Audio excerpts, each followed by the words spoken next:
Ngabe kungani ngempela bona abantu abaningi benciphisa ukukhokha ngemali ewucash now? Ziningi izathu ongayibika eNingizimu Afrika. Izathu sokuqala ukuthi sabona ukuthi yize ukuthi abantu bahlukane na ucash lo kwathatha isikhathi eside, kodwa kwathi kufika i-COVID savalelwa, wabona izinga selikhuphuka, ngathi manje kakhulu-ke izinga lokuthi abantu bangawusebenzisi ucash, bakhethe ukusebenzisa ikhadi noma i-app yasebhank noma i-internet banking noma indlela ey'hlukahlukene iy'nto lezi ezibe nazo. Okunye nokuthi-ke abantu sebeyadilivelwa emakhaya, ngathi sebeyaqala ukuthi bayijwayele leyo nto babengayifuni ingakafiki i-COVID, bavalelwe ukuthi baphoqe ukuthi bayenze ngenkani. Bese kuba ibona-ke ubugebengu-ke nje ukuthi sike sizwe ngobugebengu bama-ATM, uthola ukuthi ayaqhunyiswa ama-ATM, umuntu ubanjwe inkunzi, umuntu ukhishelwa yonke imali kwi-account. Ngakho-ke ikhona uthola ukuthi sekhona amabhange athi ama-ATM athize azoqala athi ukuwanciphisa ukuthi ungayitholi i-ATM mhlawumbe ngoba uyithole nje iy'hlalele yodwa. Ngesinye isikhathi akusavamile uthole i-ATM nje ey'hlalele yodwa esigangeni, ubone ukuthi utakhola uthi eduze wayiyona nje kuphela. Ezinye zezathu nobugebengu-ke baseNingizimu Afrika. Yini lento siyibona la kuthina kuphela eMzansi uma nakwamanye amazwe isimo sithi asifani?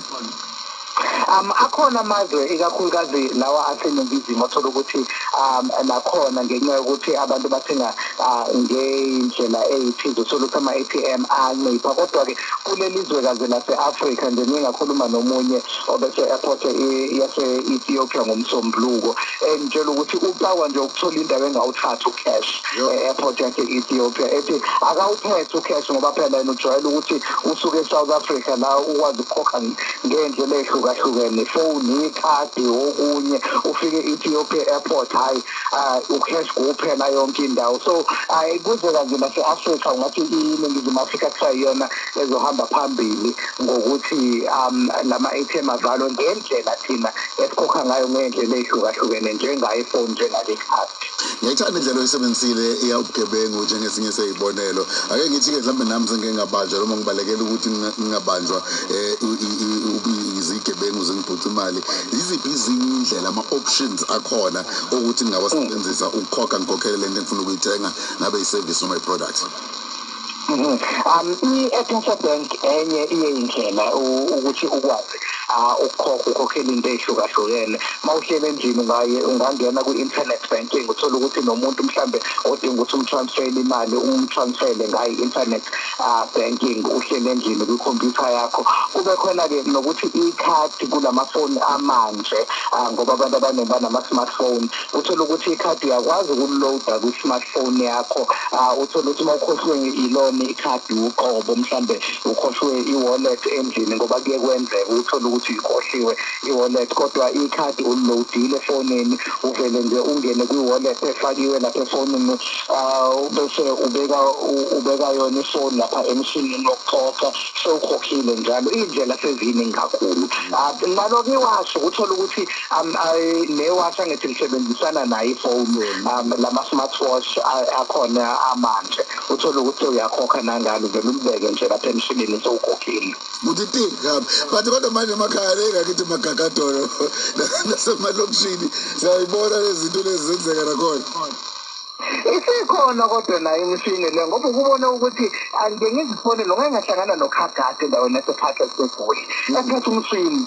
So ukwazi ukumtshela ukuthi ingeza anginawo ucash engizokunika wona, ngoba vele wangikhiphela umshini ukhagade awuphethe ukuthi awukwazi ukuhamba nawo ungazange uyikhiphe iphepha. Ngakho-ke ukuthi nokhagade uyakwazi ukuwukhipha nomshini, kusho ukuthi nawe onesitolo emakhaya nawe nesitolo elokishini uyakwazi ukuyithola nemishini ukuthi abantu bakwazi ukukhokha.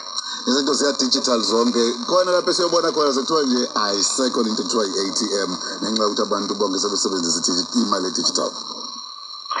Kuzokwenzeka ngoba zikhona izitolo ke wachaza nje ukuthi zikhona izitolo la abantu baye bathenge khona ukudla noma baye khona bayodlela kuzona eseyishilo ukuthi sezovala ucash uqobo kuzoqala ngendlela enjalo ukuthi ubone ukuthi sesinciphile isidingo sokuthi usebenzise ucash and iyasho futhi i-reserve bank ukuthi kuyenza ucwaningo uyathola ukuthi isikhathi esiningi abantu mabekhokha imali ethi ayibe ngaphezu kwa-R1,000 abasavamile ukuyikhokha ngocash sebesebenzisa ikhadi noma i-app kanti bathi uma ingaphezu kwa-R2,000 basebenzisa i-internet banking esikhathi esiningi so kusho ukuthi nabantu sebeyaqala bayazibamba manje uma kuwukuthi imali ethi ayithi ukubagada ngakho-ke lokho kuzokwenza ukuthi namabhenki abone ukuthi kusho ukuthi asekho kahle hle isidingo se-ATM uma abantu bengasayikhiphi imali enkulu sebekhipha lezi imali ey'ncane kuphela.